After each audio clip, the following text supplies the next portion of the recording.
tariff whatsoever. I think it's a very good plan that has been missing in our trade policy, and it would solve a lot of problems, and it would also, because they're going to pay that tariff anyway. Now, don't you think some companies would find some way to weasel out of it? What they would do is they would disregard their citizenship and just become a Chinese company. It's all about the importing. It doesn't matter if they want to be... Okay, it's all about the importing. It's the importation. And so what we'd have here is, this would be good for workers worldwide, because what would be the ownership? You're going to pay this differential tariff anyway, okay? So... Well, I think, now, I think that's a good thing to propose. That's definitely a good thing to start a debate. I think one of the amendments that someone would bring up would be just making it the minimum wage would make it a lot easier for paperwork and stuff, and then there wouldn't be a lot of arguments. Yeah, that might be. I mean, I'm open to it, but I'm presenting the discussion.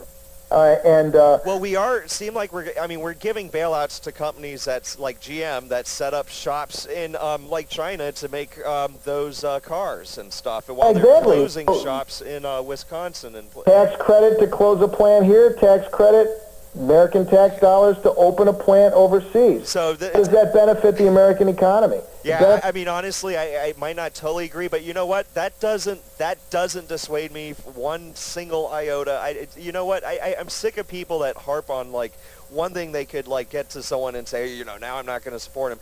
I mean, you're by far 10 times better, especially what you're saying about the NDAA and the civil rights and just I think the health care. You're right on there too. And this, I think, you know what? I would, if it passed, I mean, that's better than ripping ourselves off, right? Right. I mean, and look, we don't get any benefit from, look, I'm sitting here, we got silk shirts. This is a good example. You go into a, well, I won't name the store, but you got silk shirts, like Hawaiian shirts for $100 a piece, $75, $100 a piece. Well, what is the total cost involved in those shirts? They put them in a box, probably 200 of them packed into a box. What's the shipping? It's ridiculous.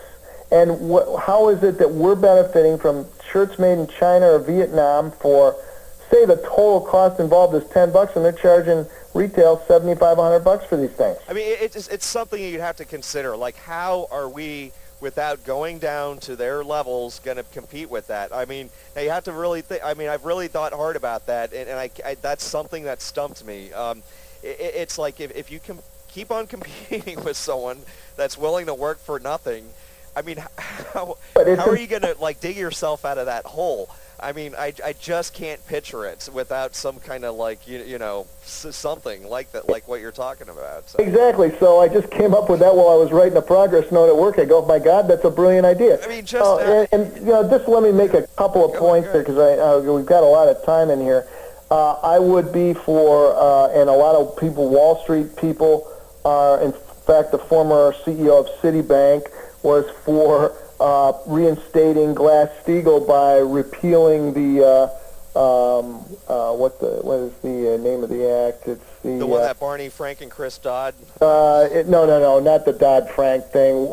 We would repeal the Graham-Leach-Bliley Act. Repeal that. That would reinstate Glass-Steagall automatically. Yes. Separating commercial and investment banking and insurance. We need to do that. What about Alan Grayson and Ron Paul wanting to audit the Fed? Would you support I have no problem with that.